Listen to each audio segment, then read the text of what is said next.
Welcome back, everyone, to our second lecture of the evening on week 5 of our lecture series, Rippling Effects of the Great Irish Famine.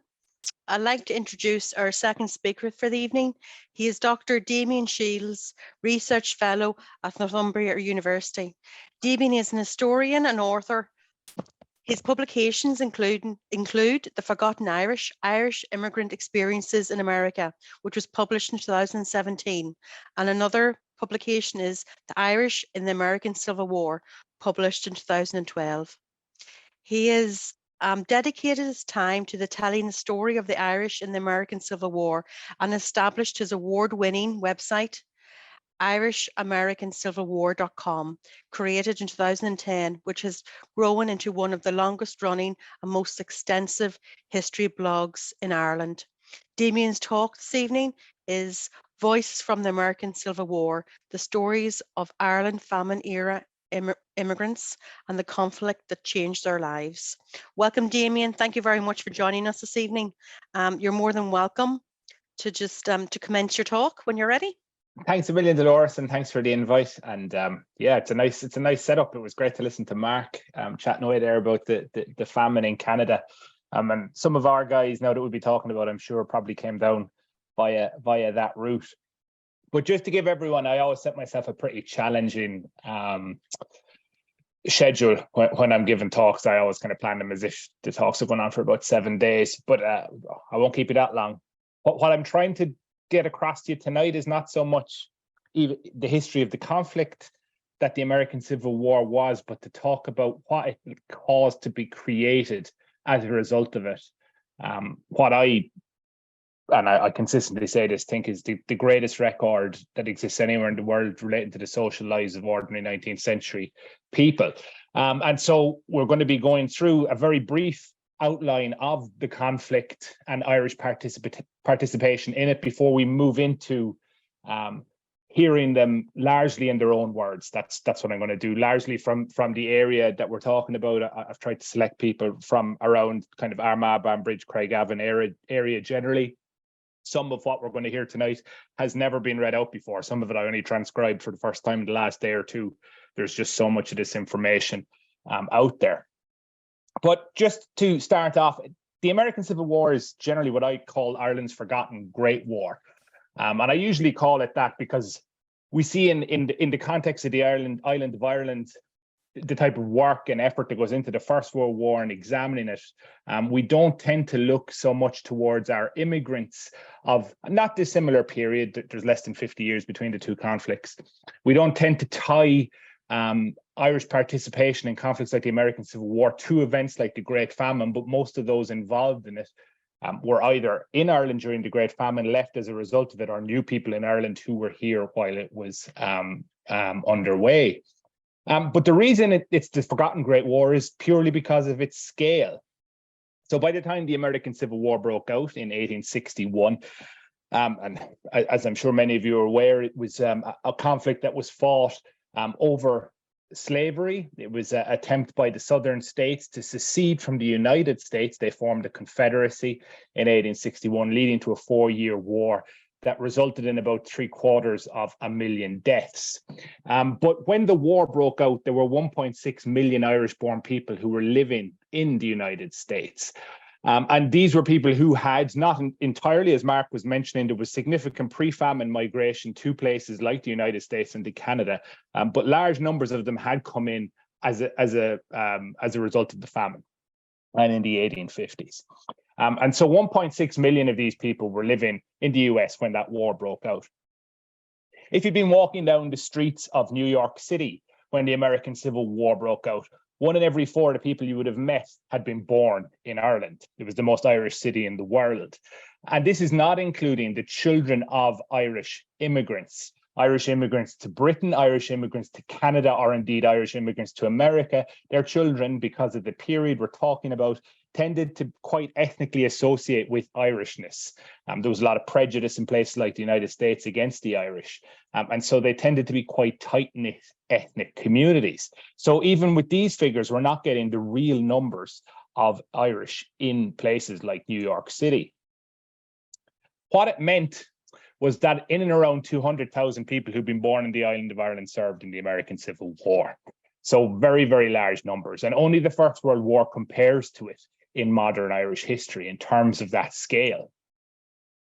Just in terms of kind of headline figures, Irish were the highest numbers in terms of immigrants who became generals in the conflict. There were 18 of them. Another term, brevet general, which I won't get into, the Irish also, if you like, topped the polls in that with 32 of them. The equivalent of the Victoria Cross in the United States is the Medal of Honor, and at least 146 Irish-born men received that Valor Medal in US forces as a result of the American Civil War. At least 20% of the Union sailors were Irish-born. I'm working on a project at the moment examining the totality of the US Navy, which is a huge immigrant force. So in and around 20% were Irish-born, and probably 35% were what I would term Irish Americans, so either Irish-born or the children of Irish immigrants. Because the records wouldn't be as good as conflict, for example, like the First World War, we'll never know precisely how many people came from each specific county in Ireland. For example, many people, it just said they were from Ireland. We'll never know precisely how many of them died, but we can look at things like what we know the rates of US and Confederate deaths were to say that probably in and around 25 to 35,000 Irish-born men died in the conflict. And for many Irish counties, and for all of the counties that saw mass immigration during the famine, the American Civil War is the largest conflict in modern history. It would have seen significantly more people from counties with mass immigration in the 1850s. Significantly more people would have served in the American Civil War than, say, the First World War, for example. All right. But the conflict is one of North versus South, but it's not a conflict of equals in terms of the Irish participation, because Irish participation is overwhelmingly in the forces of the United States with the Union. And one of the most simple reasons for that is that of that 1.6 million people I was telling you about, 1.5 million of them lived in states that remained loyal to the US. And so of the 200,000 Irish born, 180,000 of them fought for the US.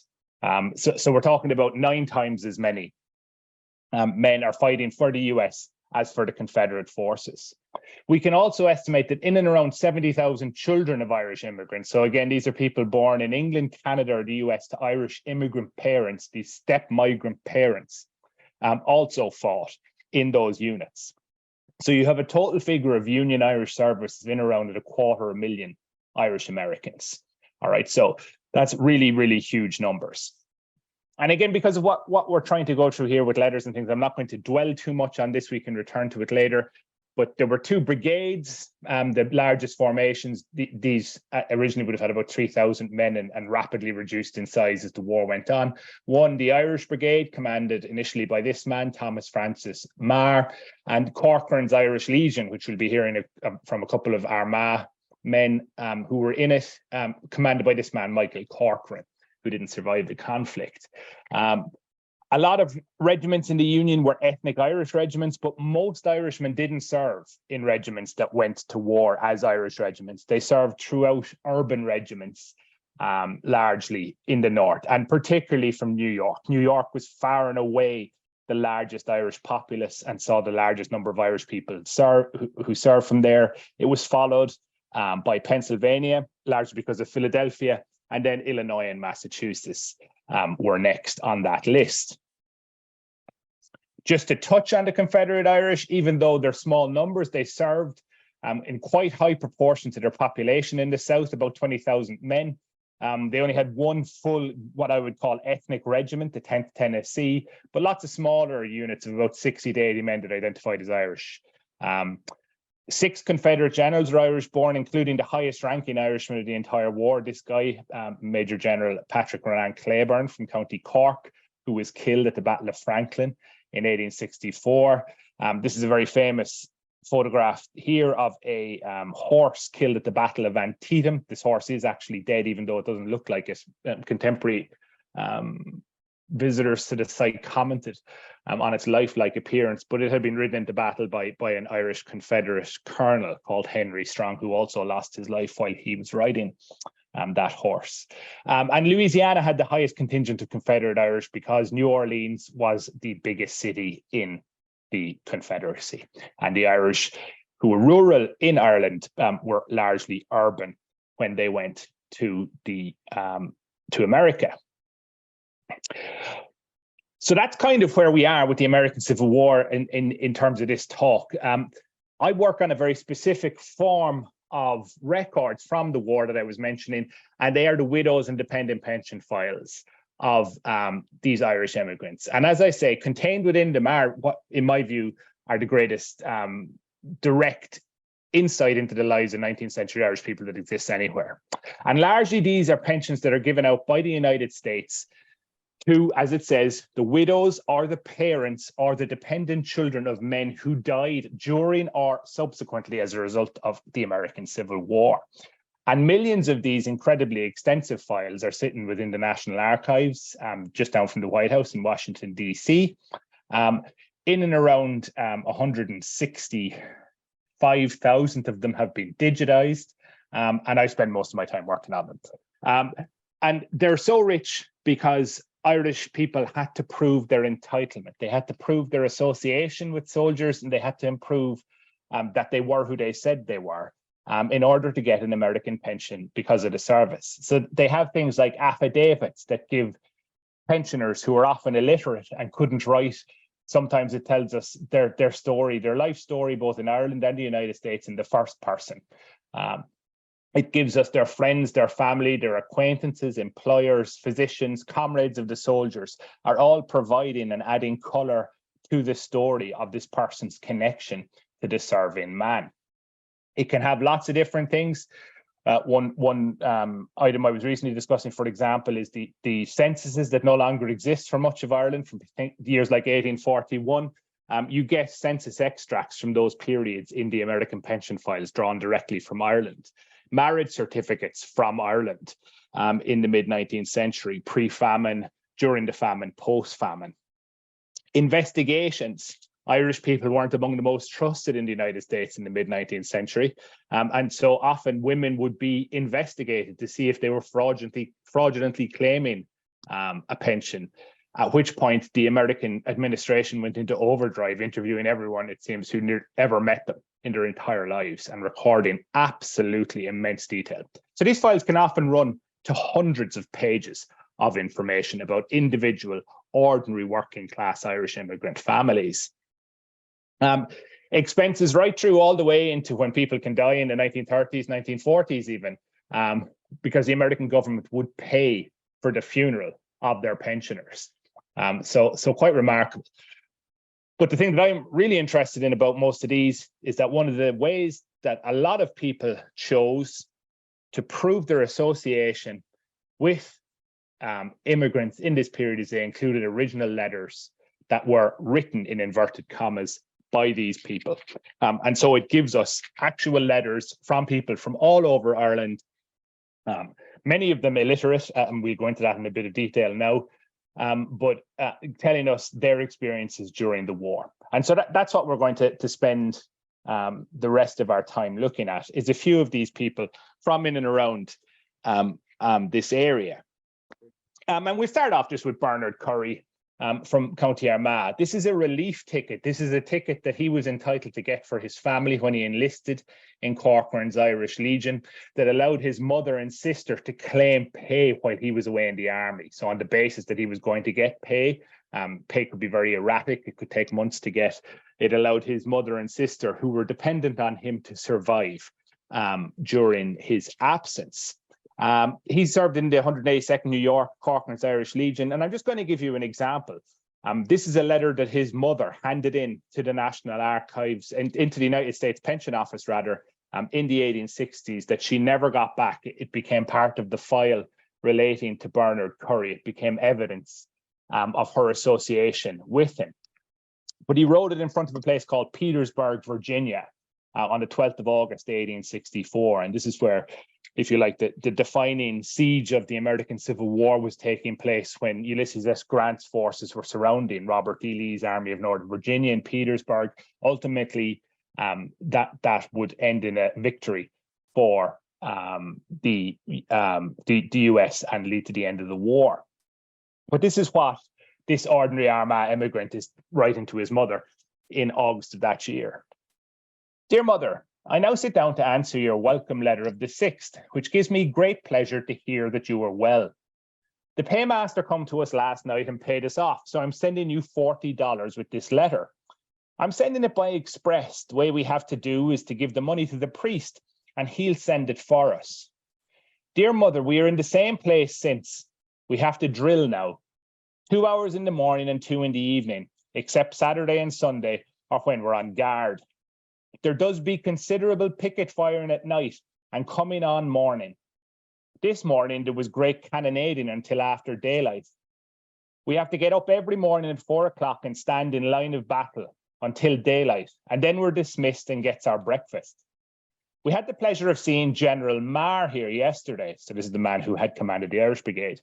He called all the officers into our regimental headquarters, and I suppose they did not come out with dry lips. Hint of jealousy here at the alcohol consumption that his officers were allowed to indulge in. He was dressed in his full uniform as a brigadier general, but I hear he only came up on a visit. I have nothing to say more than before. Everything is the same. We can't tell when we'll be called on. As soon as you get this letter, write and let me know. Did you get the money? I can't send the money till tomorrow. One thing I'll say about these is you can often hear the accent of men in the way these words have written. So tomorrow is written here Tomorra, so pronounced with an Irish accent. I can't send the money till tomorrow, and the letter will go this evening. So I expect you will have this letter before the money. Let me know, is Johnny McNally home yet? The reason why I did not write to my cousin is I lost the directions, so I could not write. Direct as before, no more a present from your affectionate son, Bernard Curry. So that gives you an example there of a full letter of a man who probably at most was partially literate, who is describing to his mother, and most of these letters start the same way. It begins with them remitting money to them, and that is the number one thing that is consistent in these letters, is trying to give money back to parents and family. They could be in the United States, as in this case where they've all immigrated, or they could be back in County Armagh, because there was an expectation on these immigrants that they supported those who weren't lucky enough to emigrate in this period. Those who emigrated were viewed in the 1850s in Ireland as the fortunate ones. Those who stayed were the unfortunate ones in the relationship. It's quite clear from their correspondence that that's how it was viewed. Damian, yeah. Sorry to interrupting. Can I ask you a question? In this case, Bernard was sending $40 to his mother. Now, I know she was in the States, but let's say, have you kind of any knowledge of, let's say if somebody was sending $10 back to Ireland at the time, what would that equate to today? Do you know? Oh, that's a very good question. It's just to try and give us a concept. I'm like Mark, I need my tables there for that. Okay. Yeah, I can check up on that again. Like, I mean, they were getting, to give you a concept of what they were getting paid monthly, these men were getting paid about $13 a month. That was his monthly wage. So that's what he's surviving on. You could expect to get a bit more than that if you were working in a kind of a laboring, consistently working in a kind of a low level skill profession, maybe $20, $30, $40 kind of way a month. So that's kind of what you're thinking of in terms of a monthly wage, right? So yeah. Okay, thank you. No problem. And that type of remittance of money and the conversion of money, and they consistently talk about the conversion of money. It's a big thing in these, and checks have just come in this period, as well as a means of sending money to people during the conflict. You get hints at other things that are important to the Irish that we don't necessarily always think of in terms of communication. So, for example, he doesn't know where to direct a letter, and we're going to hear a couple more examples of that. Irish people are living in rented accommodation, plus échange, as they say, but they're living in rented accommodation. And when a soldier goes to the front, his family, who could have been living in one rented tenement building, might have moved down the street. a couple of months after he has gone. And so they do not necessarily know where they have to direct things because they're very fluid. They tend to stay within specific areas within cities in the US, but very fluid within that. And it could cause problems for men in trying to keep in touch. Bernard survived the American Civil War, but he decided to join the US regular army. And shortly afterwards, he was sent down to Texas during what was known as Reconstruction after the Confederacy had been defeated. And he was shot and killed during an altercation there just after. And so his mother is sending in that letter to prove that he had sent her money during the American Civil War. Okay. Mark was talking about how it wasn't just Catholics who emigrated to Canada. It was not just Irish Catholics who fought in the American Civil War. And for example, Dr. Paddy Fitzgerald has done great work showing that Ulster Protestants were in the United States in far higher numbers in this period than they were at any other time prior to this, even though we have a tendency to associate that emigration with an earlier period. But it means that there's a hugely rich Anglican Presbyterian Irish presence in the American Civil War. And again, we'll just touch on this man. We have a rare image of him. His name is Hugh McGraw. His family were, and I always have to add this caveat, there could be horrific pronunciations of places, so apologies in advance. But in any event, Monterey, County Down, and he served in a famous unit called the 140th New York Infantry. And he wrote to his mother, who was also in the United States with him from Virginia on the 30th of May, 1863. And we get a bit of an insight into how he felt that religion was an important aspect of him being able to serve. You can see that it's providing him with comfort, but you can also see that he has what appears to be a bit of a ne'er-do-well brother. He says, "I was rather grieved and disappointed to find that your health was rather poor, but I hope ere this reaches you that you will have recovered your former strength, and that God in his infinite mercy will be around you and protect and succor you and bring you safe through your sickness. I am very sorry to hear that James, his brother, does not visit you oftener and pay a little more attention to the old household, knowing that I am necessarily absent and that there is none of the other members of the family near enough to pay any attention to you. But I trust you'll be able to get along without his service till I can again seek shelter under the old roof. If God in his divine providence has so willed it that I again return to my home." He kind of finishes off his letter saying that we're still in the same camp, but how long I suppose it would take Joe Hooker to tell, who is then the general. Things begin to look a little lively again. Troops are moving and spreading up and down the bank of the river for the purpose, it is said, of preventing the Rebs from crossing the river, as it is rumored that Lee intends crossing and attacking us, knowing that our force is considerably weakened since the last fight in consequence of the expiration of the term of service of the 2-year and 9-month troops. So we shall probably soon be on the warpath again. Write soon and let me know how your health is. So at the end of that letter, Hugh McGraw, he's telling us how much his faith in God is key to him when he's on service. But at the end, he's talking about this movement and this suspicion that Lee is going to try and cross the river. And he was right in that. Robert E. Lee did cross the river. Hugh McGraw and his regiment were on the move within a couple of days of him writing this. And Lee moves into Pennsylvania, where they fight the most famous engagement of the war a month after he writes this letter at Gettysburg. And the image on the right is a very famous hill at Gettysburg called Little Round Top.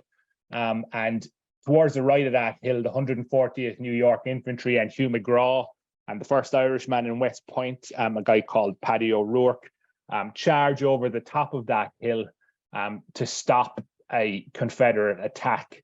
And O'Rourke is instantly killed and McGraw is mortally wounded in that engagement. So he never gets home. So there's a poignancy to most of these letters in that they're handed in because the individual who wrote them died.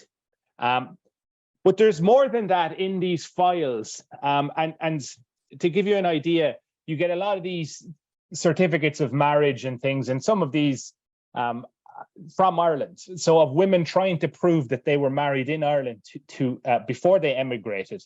They needed to show that they're entitled to a pension based on their husband's service. And so they often write back and are sent information for a fee, or it's recorded in some way that's accepted by the federal authorities, such as a statement being given by someone who knew that it occurred. And this is one that's recently come up in a project I'm working on, relating to Irish men who died at Andersonville Prison in Georgia, which is the cemetery site that now it has the most, thousands of Irishmen died there. It has the most Irishmen who died from the American Civil War. And one of them was Patrick Doran, who succumbed on the 5th of August, 1864. But it tells us of his parents, who were Pat Doran and Eliza Murphy, who married in the Roman Catholic Church at Tandragee on the 26th of December, 1835, so a full decade before the famine strikes. And they emigrate, and we can trace them through the 1860 federal census, where they're appropriately living on Carpenter Street. Patrick is a carpenter, and we can see this is his son, Patrick, here, below to the third down, 17-year-old, who's a printer, attempted consistent upward mobility among the Irish immigrants. You can see everyone is listed as being born in Ireland. We know, because the last child is 11, that they have emigrated sometime after 1849, probably in the early 1850s, and made their home in Philadelphia. And Patrick was drafted into the US military. The younger Patrick, who's 17 on the 19th of August, 1863, was captured in 1864, and that is his grave in Andersonville, Georgia, where he ended up. You can often find, quite regularly find, the actual houses that many of these people were from by using resources such as Griffith's valuation. And to look at another family that have emerged as a result of the Andersonville Irish Project, is the Matthews family from Tanamore West, near Craigavon. And here on the right, you will see the certificate, the marriage certificate from 1837, the copy of it that the local parish priest is sending to the United States to say that they were married. You also see here that Mary Matthews, who is the matriarch of this family, cannot write. She's illiterate. She's marked with an X down the bottom left there. Her husband was a guy called Henry Matthews, who served in the 12th New York Cavalry. Her maiden name was Mary McCabe. And if you look at the Griffith's valuation for Tanamore West and just north of it, you'll see that the McCabes and the Matthews are listed there. That must be direct relations of these people. They were married in May 1837, and then they moved and settled in Buffalo, New York. Their children, Henry, were born in 1852, and Matthew was born in August 1854. Henry, the father, Matthews, was 48 when he enlisted in the army. So he was not a young man, which was a terrible impediment if you were going to be sent to somewhere like Andersonville Prisoner of War Camp. Our early analysis of the Irish there shows that the older men die at a significantly higher rate than the younger. But he was a labourer, and he probably saw an opportunity with the money that was on offer in the late war to improve his family's circumstances. But again, we have a letter that he wrote. This is the letter, and we see his wife is illiterate. So we can see that illiteracy is no impediment to these people writing and receiving letters. It just needs intermediaries to do it for them. So these letters are read publicly. They're often written by, for example, a tenement neighbor may write them back and forth. A fellow comrade in the army may write them for a soldier, so that families can communicate regularly back and forth. And they did the same when they were communicating with Ireland. And just on the interesting topic in relation to Irish speakers, anyone who is an Irish speaker only ever communicates in English through correspondence as well. There's no indication that they have any Irish when they're writing these letters. But this is written on the 6th of August, 1864. And Henry writes, "Dear wife, I received your long watched and welcome letter on the 31st day of September." You can spot there the error. Last, and was glad to learn that you were all enjoying good health as I am at present. Thank God for his mercies towards us, though far apart. I'm also glad that you received the $40 again, which I was very much in doubt of for a long time. Seeing that everything has been so prosperous, I will now send you enclosed in this letter a check for $75 on the Merchants Bank of New York, which check you will get cashed in any bank in Buffalo. Dear wife, I am sorry to inform you that I've had the fever and ache for a long time through the summer, but I'm now over it, thank God. But indeed, I have suffered most severely from the above sickness. Dear wife, I request of you to answer this letter the very moment you receive the money. You must know the oftener I hear from you, the better it makes me feel. Dear wife, I was glad to see your name on one of the Buffalo papers as being receiving the relief funds. Stick and hang by it. The more you get, the more you will have. Dear wife, I advise you to be careful of the money, as it may be a long time before we may get any more. This is only a part of the bounty which I received a few days ago. I now conclude by sending you my love and best respects and 1,000 kisses to the children. I hope they are good boys and give them my blessing.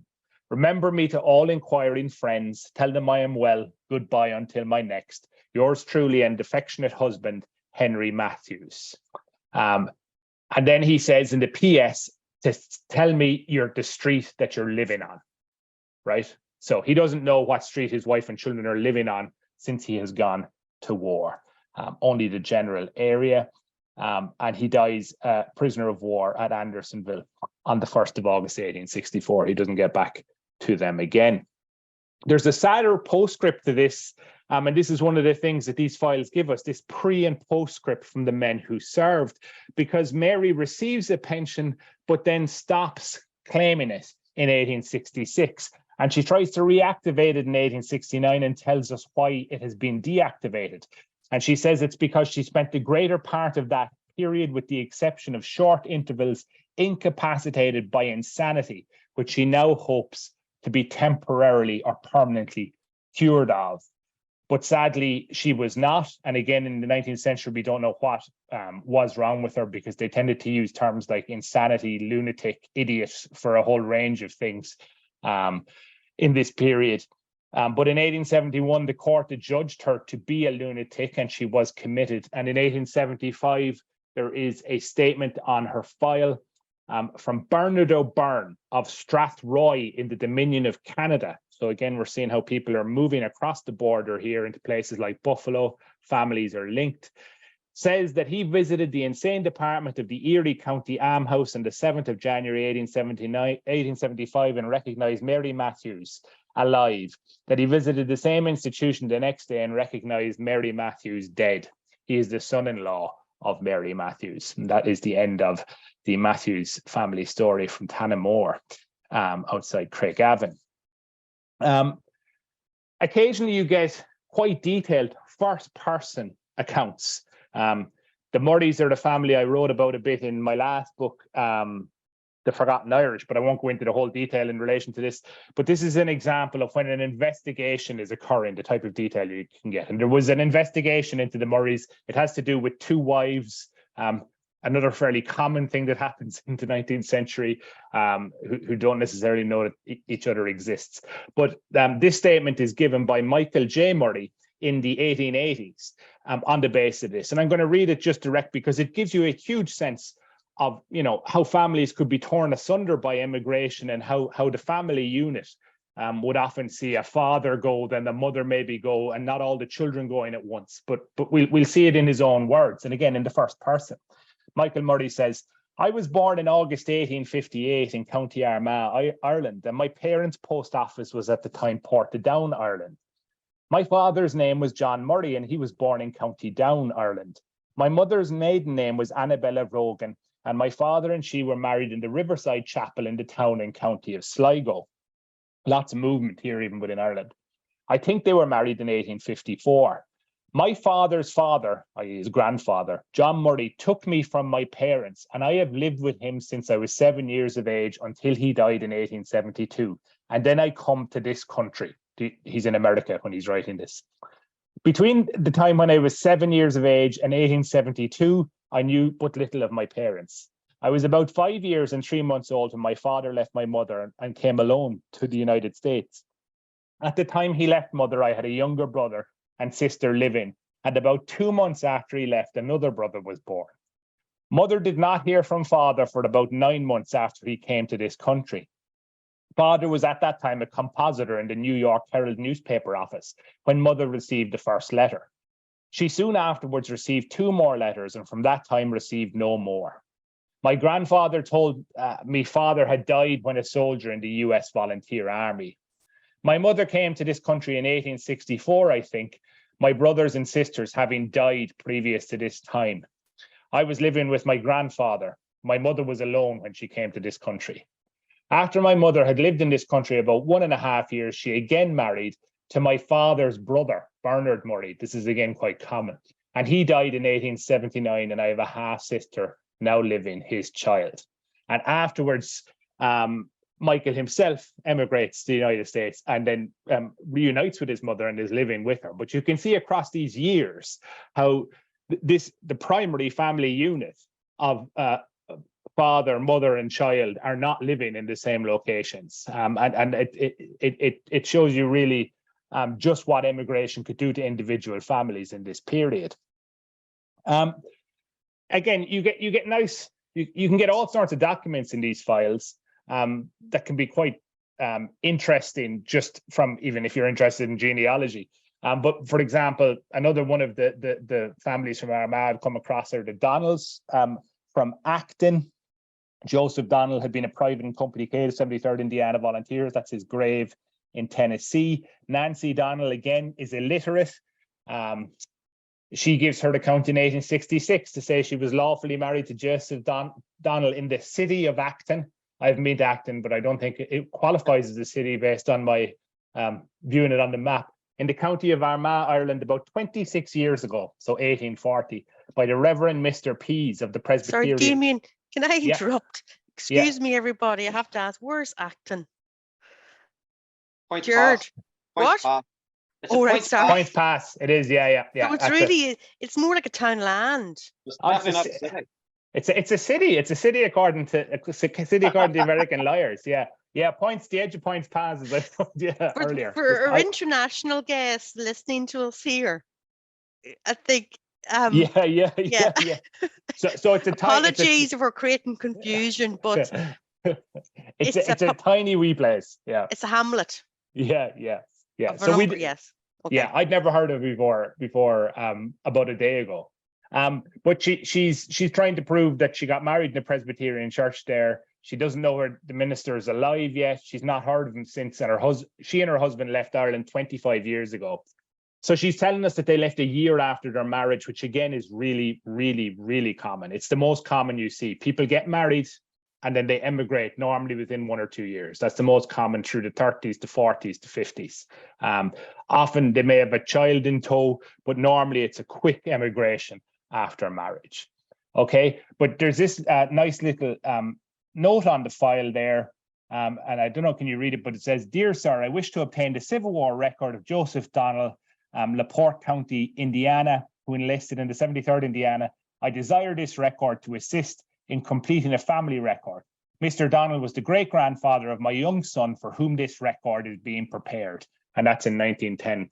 So that's like a little family history project in 1910 that's being done, that's looking into the Donnells. I won't go through too many more. This is a particularly good one. Again, Kilmore in Armagh, the Donnellys of Kilmore. And this is a really good example. Again, we have a letter from a soldier here. This is who he's sending it to, Margaret Donnelly. You can see on the left her mark. She is illiterate. She cannot read this letter herself. Almost certainly it is being read for her. She hands in the letter from her husband. Her husband had sent this letter a couple of weeks before. He drowned while being transported across the Potomac River at Alexandria in Virginia in early 1862. He fell overboard from the vessel that the army were taking him across. But what the Donnelly file shows us is the degree to which communities, entire communities from places like, say, Kilmore, have transposed to New York where they were living. And we know this because of the people who come to help Margaret prove that she was married to John Donnelly. and I'm going to read out a couple of their statements. So this is Margaret Donnelly's one. Margaret Donnelly was married to John Donnelly at the parish church in Moy, County Tyrone, Ireland, in February 1849 by the Reverend Father Michael Coyne. She does not recollect the day of the month of February upon which she was married. Illiterate people tend not to remember dates, particularly with the passage of time as specifically as we do now. They, for example, care an awful lot less about how their names are spelt and things like that, so you get mass variance of it. She lived with the said John about 2.5 years after they were married in Armagh in Ireland when they moved to the United States. So again, marriage, quick immigration, relatively speaking. They arrived in the United States on the last day of July 1851 and lived together as man and wife in the city of New York from that time until John went away to the war in August 1861. She has had 5 children born of her marriage, but only 2 of them are now alive. Again, the mortality rates are colossal, and you see them repeatedly in these files. But it's not just her saying this. So the next person through the door to give an affidavit is Catherine McKenna, again in New York. And she says that she's the sister of Margaret Donnelly, and she was well acquainted with John Donnelly for several years prior to the time when he was married to Margaret. In fact, she knew him since he was a little boy. They were neighbours and they went to school together. She was married about 1 year before her sister Margaret and lived away from her father's house at the time Margaret was married. But she received an invitation to come to her father's house to be present at Margaret's wedding dinner, and went home and was present at the dinner and the wedding party, though she wasn't present at the church for the wedding ceremony. You can see the level of detail we're getting here into a famine-era wedding of poor people at the Armagh-Tyrone border. She was at her father's house when they came in from the church and had been married, and then had what was called, in case we didn't get it the first time, Margaret's wedding dinner and party. And John and Margaret lived together as man and wife from that time until it went away to war. But still more people are going to walk through the door from New York. So the next person in is Ellen Donnelly, whose husband was a first cousin of John, the soldier who died. And so she's adding more to it. She says that she's a native of the County Armagh in Ireland. She's been acquainted with Margaret Donnelly since childhood, and they were brought up together in the town of Kilmore in County Armagh up to the time of the marriage of Margaret and John Donnelly. She was acquainted with John Donnelly for many years before his marriage. She was present and stood up with Margaret as bridesmaid on the occasion of her marriage at the parish church in Moy. They were near neighbours of theirs and continued to be up to the time of enlistment in New York. So they were near neighbours in Ireland, they were near neighbours in New York, except for the space of 3 weeks when they were coming out to this country. So you're seeing this mass transposition of all of these people who knew each other from this area to precisely the same area in New York. So they're maintaining those links, and they're maintaining the links back across the Atlantic as well. But that is still an intact community of which we're getting incredible insight by looking at this file. I'm going to skip over briefly some, but again, just another one of the local Presbyterian men, Robert Boyle, who served in Corcoran's Irish Legion. He was married in Portadown in 1845, wounded, and got an opportunity when he was captured to send the last letter to his wife. I'll just read out a couple of lines of it. He was wounded at a place called Cold Harbour. I was captured yesterday morning, the 3rd near this place. I'm severely wounded through my right thigh. The surgeon has not yet examined my wound, and I can't tell whether the leg will have to be amputated or not. I fear that it can't be done with safety. My dear wife, I do not know what would be the result of this wound, but hope for the best. With much love, I remain your loving husband. A letter was sent a few days later, which is also in his file, that told his wife that he had died. He had succumbed to an illness. And his family, interestingly, his wife gave the letter that he had sent to her to a local Catholic Irish woman whose husband had died, who had been lying beside him on the field, because Boyle mentions him in the record. So she gives this woman the last letter her husband ever wrote to her, because it mentions the other woman's husband, so she can claim a pension. So really interesting story from that respect. I'm going to end though with this one. It's one that hits me a bit more, but again, it gives you another one of the insights that you can get into everyday life of these people and the things that affect them based on these files, right? So we have another County Armagh man. We don't know where in Armagh he was from. His name was Patrick Carraher. But he's part of, again, another one, a huge chain migration network. So there's loads of affidavits on his file from people who are related to him, who are friends with him, who came over from Armagh and stayed in his house when they arrived, all from the same area, all know him. Through the 1840s and 50s, this chain migration into New York. He came to America at the height of the famine in 1848, so he's a famine migrant, and he became a member of the 2nd New York State Militia. But we get a bit of an insight. He enlisted under an alias. He didn't enlist under the name Patrick Carraher. He enlisted under the name John Carrier. So changes his first name and changes his second name. And there's a reason given for why he changed his name. And this is it. It said that at the shop where he worked, there was a large number of young men, Americans and English, who kept calling him Pat and Paddy. So he gave his name into the shop as John. And I've come across this in another account as well, where being called Paddy was such a big slur for a lot of the Irish in this period, as it remained into the 20th century, that they would actually seek to take a different name. So this is in the 1860s in America, to avoid having to put up with being called Paddy all the time. And he enlists under John Carrier, and he dies under that name in the American Civil War. A lot of Irish men use aliases, and actually it remains policy.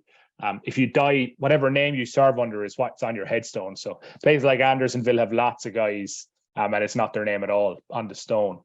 There's a sad postscript to this letter, which I'm going to read you, but Patrick dies in the First Battle of the War in 1861. His wife died in 1864, leaving their 3 young children as orphans.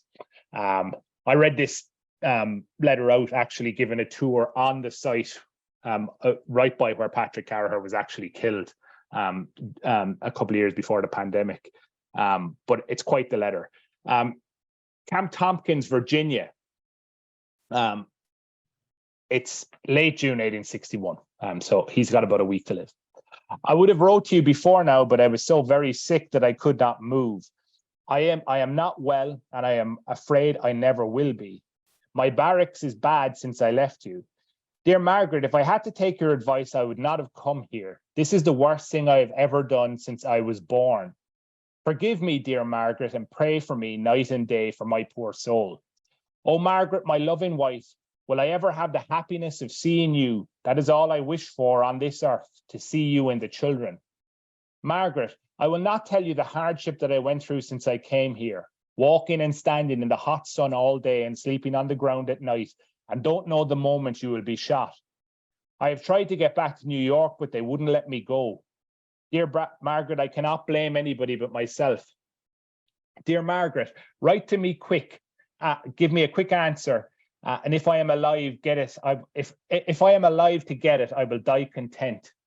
When I will hear how you managed with the poor children, poor Maggie, I was a bad father for them and you. God forgive me. I hope you will.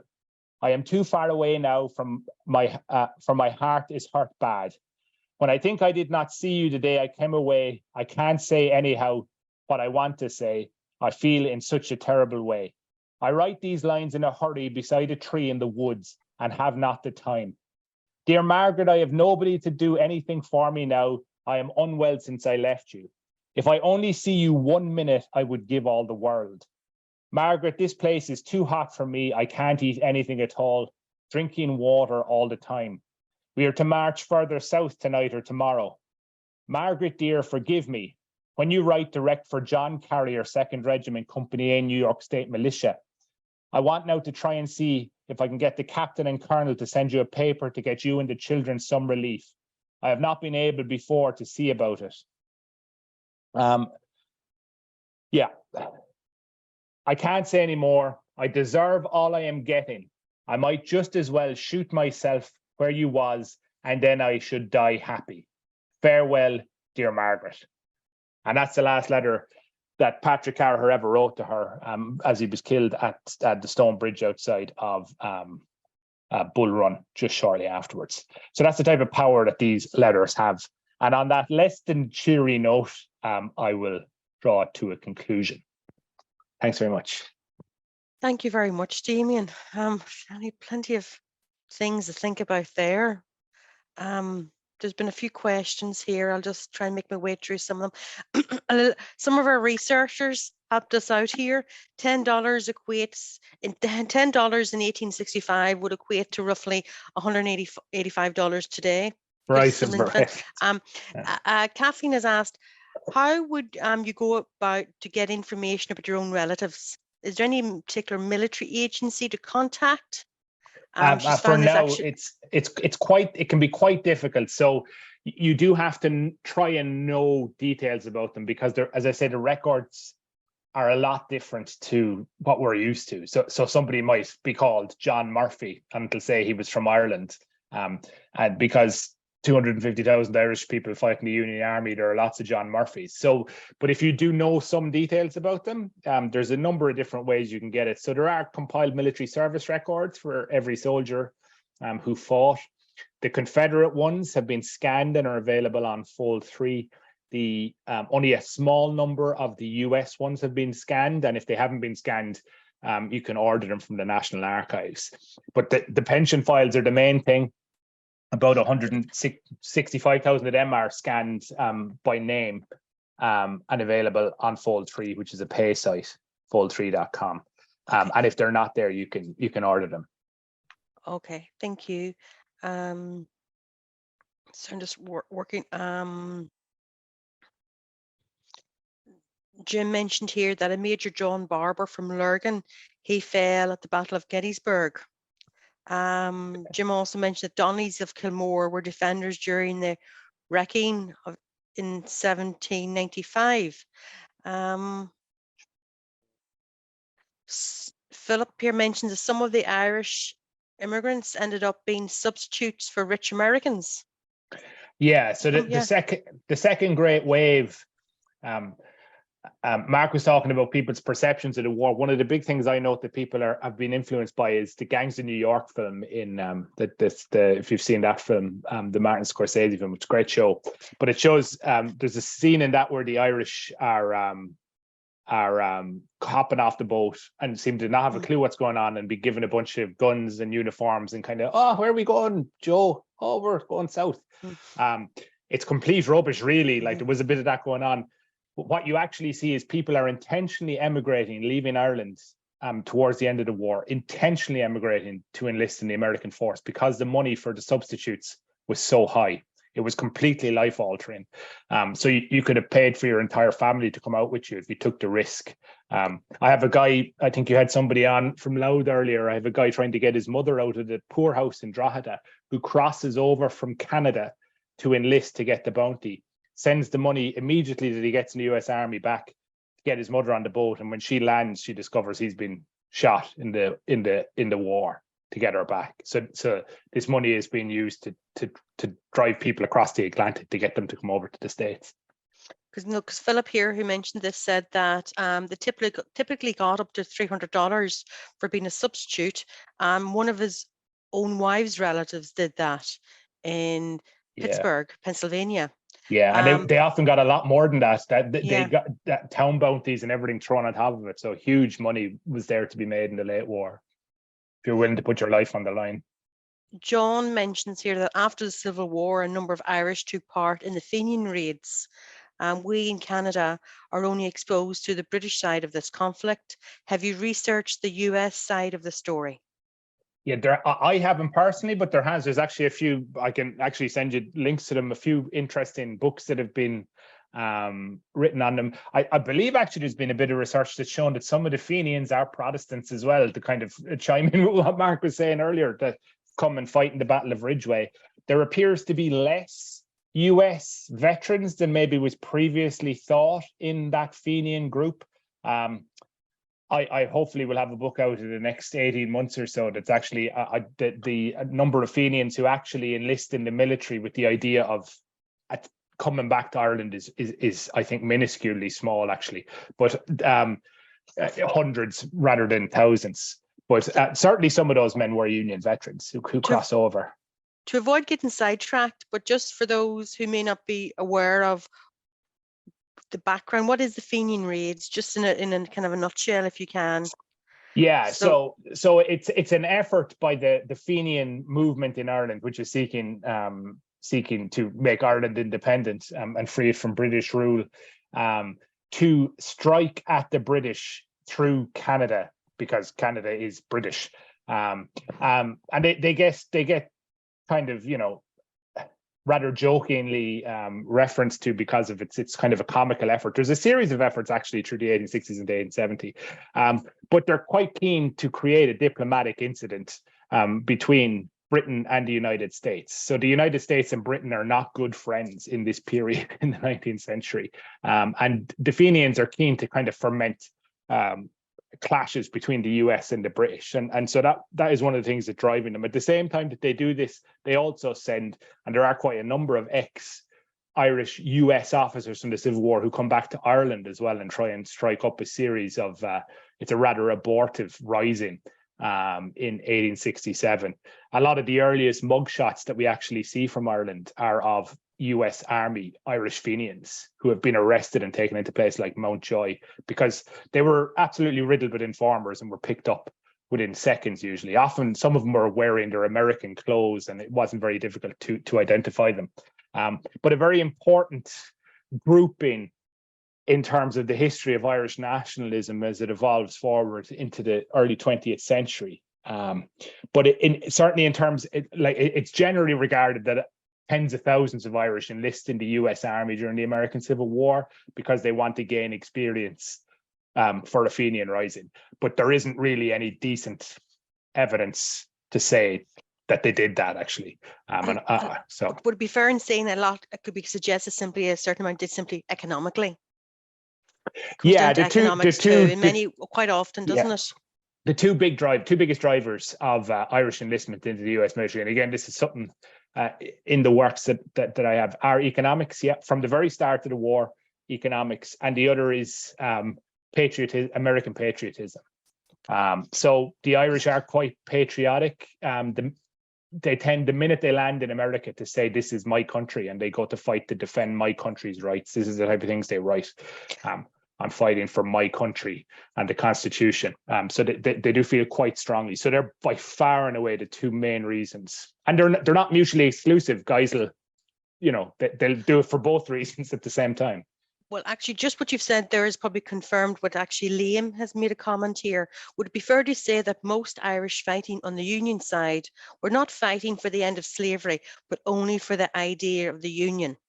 Yes, it would be very fair to say that. Okay. Yes, the Irish had absolutely, again, we're talking, and I mentioned Corcoran's Irish Legion. There's quite a number of the Irish Legion who would have been up for ending slavery, but as a whole, and again, this is a whole other lecture as well, the Irish were no friends of the African Americans in this period, were vehemently opposed to emancipation. But they still enlisted after it came in, and they still fought after it came in. There's a lot of different reasons for that. A lot of the Republicans, for example, and a lot of the abolitionists were very, very anti-Catholic, for example. But there's a whole range of different reasons for it. But they were, I would think it'd be fair to say, the most racist immigrant group in relation to African Americans during this period. So they certainly weren't fighting with the aim of, most of them, to free the slaves. And again, that in itself would be an interesting talk at a future date, looking at examining that in further detail. Indeed. Well, they mention it a lot in their letters, so there's a lot you can talk about in relation to it. Yeah. And Jim here, myself and Jared know Jim. Jim has asked for a wee bit of homework. Jared's laughing, but Jim, this could be an interesting one. Jim has asked, could you actually have a look into a gentleman, Major John Barber from Lurgan, for us? Would you be able to maybe have a nosy at some stage, Damian, please? I wouldn't mind having a look. Challenge, because Jim is an historian from the Lurgan area, and he'd appreciate now a wee bit of more insight into Major John Barber, without a doubt. Did he survive the war? Did he? No, he died in Jim actually mentioned an earlier comment was his Don't think he survived. Oh, he died in Sound- Gettysburg, was it? That's Yeah, it. okay. Yes. Sorry. Yeah. Apologies. Okay. I'm trying. He did. He Yeah. died. Jared, have you anything to add or any questions following that? I think Jim has more knowledge of this than I have. I just think it was fantastic. It's a real illustration of the sources that are there when you go off on a tangent. You know, Mark was talking earlier about prospective research on Irish language speakers and speaking Irish when they're over there and settling in communities like that. The indigenous population then in Canada, how they were affected, how they helped the Irish who were migrating. And then this, I mean, I remember being contacted by Americans years ago, similar name to myself, the corruption of it. And they had mentioned how one of their relatives had actually survived Andersonville prison.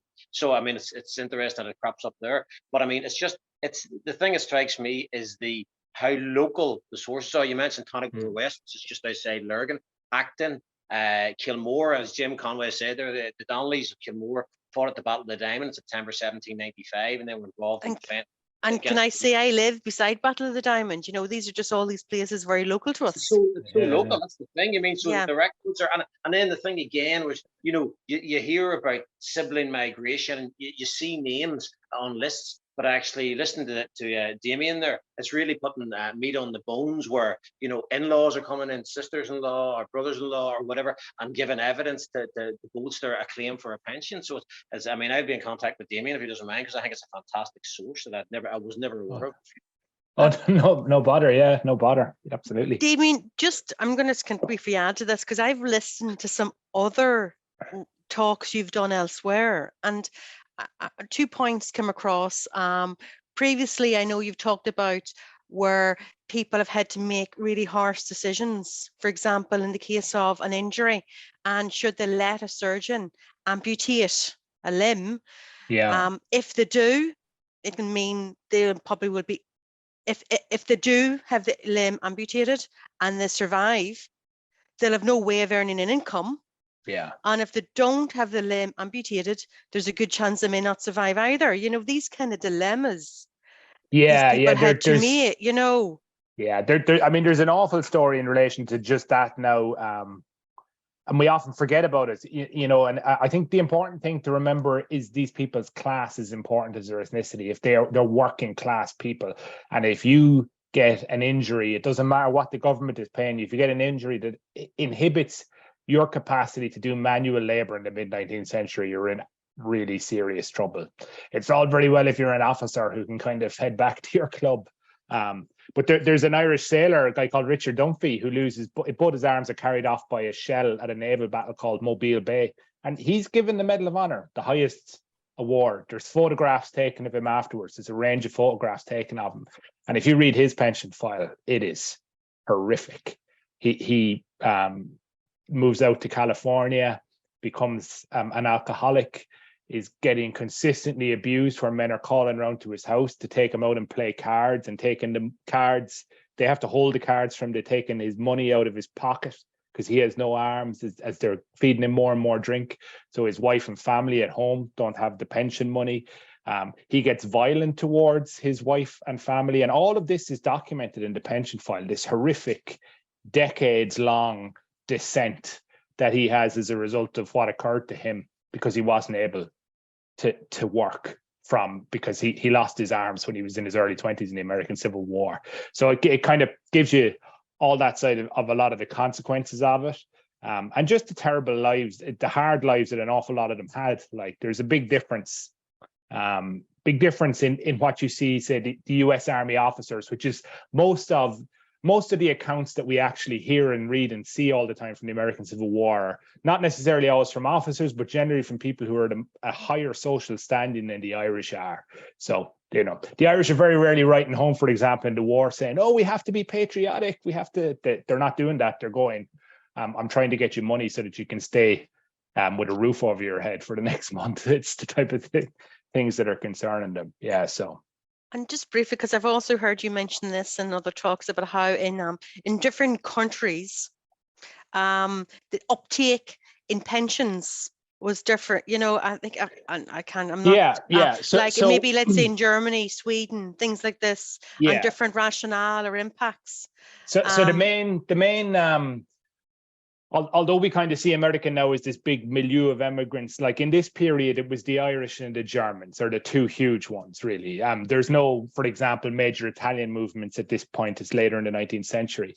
But one of the things I've done over the years is look at the international payouts of pensions. So the Americans would pay you the pension internationally. If I was living in Armagh and my husband went off and died at Gettysburg, the Americans would pay the pension to Armagh. You would get it through the local post office if you knew to claim it. And Ireland probably claims the most. So I've looked at them all everywhere outside the US, so Canada as well, Ireland, Britain, Europe. But it shows you how few Irish return. The Irish do not come back. And they could have come back. You can see it in a lot of the records. They could have come back, but they don't want to. There's only 219 American military pensions being claimed in Ireland in 1883, for example, which is still a high number internationally, but it's low when you consider there's 250,000 Irishmen who fought in the war. What it also shows you is the influence of step and chain migration. So a significant number of the British pensions that are being claimed by Irish people in Britain. It's people who have emigrated in the 1840s to places like Liverpool or Manchester or London, and they or their children are then going on to America when they have the money. You see quite a substantial number of the Canadian pensions are paid to Irish people. There's a couple of Australians, and you had to know really that you were entitled to them. So the Germans know, because there's German consuls, there's American consuls in the German states, there's American consuls all over Ireland, like Derry, Belfast, Cork, all of these places, Galway. And if you knew you had a local consul and there was a constant back and forth between your communities, you were more likely to know you're entitled to the pension. But in places like the Nordic countries, people didn't know per se, and they didn't have that kind of community cohesiveness necessarily at the same degree that the Irish had. And you all also have records of people who would have returned to Ireland post the Civil War. Yeah. So you can look at the 1901 census. Like one of my favorites, my family are from North Donegal. There's a great, if you're up near Carraher, there's a great bar called the Glen Bar up on the way to Carraher. But at Glen, a small little village, and one of the lads in there in 1901 census is down as a veteran of the 69 Pennsylvania Volunteers. That's his occupation. Like he was behind the stone wall at Gettysburg when Pickett's charge was launched, and then he's back in Glen up in North Donegal in 1901. So you do see some of them come back, and you see some of them reference it in their letters as well in the 1860s. But they say things like, "I want to come back and get my mother and bring her out to America." They don't say, "I want to come back and live." They don't want to do that. They kind of really accept that the US is where they're gone now, and it's more about getting as many people from Ireland out there than them going back to Ireland. I know briefly, I know at the time's 9:30, but I have another question. Sorry, Jared, if you have anything, but I want to ask, the prisoner of war camp you've mentioned. I've been looking at a documentary once too, but some of the conditions and all in these camp are just horrendous. The chance of survival. Yeah, well, I mean, I've been fortunate enough now, and it's thanks to the Department of Foreign Affairs and everything. I've actually gone over to Andersonville to do some research. We have you can check it out on the Irish Americans of War website, but we have the Andersonville Irish Project, which has, for example, those two guys I was just talking about. We've mapped a lot of the places in Ireland, but yeah. And I think one of the things that is interesting, like I think it's the last post on our website actually, is I was on one of these pension files from a young fella from West Clare, and the documents that are in that actually are one of only two proper, really strong direct links to the famine that I've ever seen in the files. Because people are often saying, "Oh, my husband died in 1845 or 6 or 7," but they don't say he died as a result of the famine, even if he did, But this one has this young lad, Owen Maloney, who's buried in Andersonville. You can go and you can see his grave there. He's from Tromra in West Clare. And the documents are there showing how his father had been working on a famine relief road in West Clare because they were destitute, to try and save them from going into the poorhouse.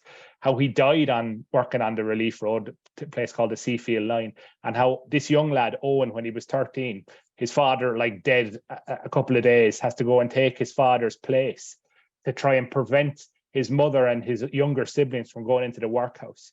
And they received outdoor relief, where they're getting the outdoor relief from the workhouse for a number of years after that to try and keep them out.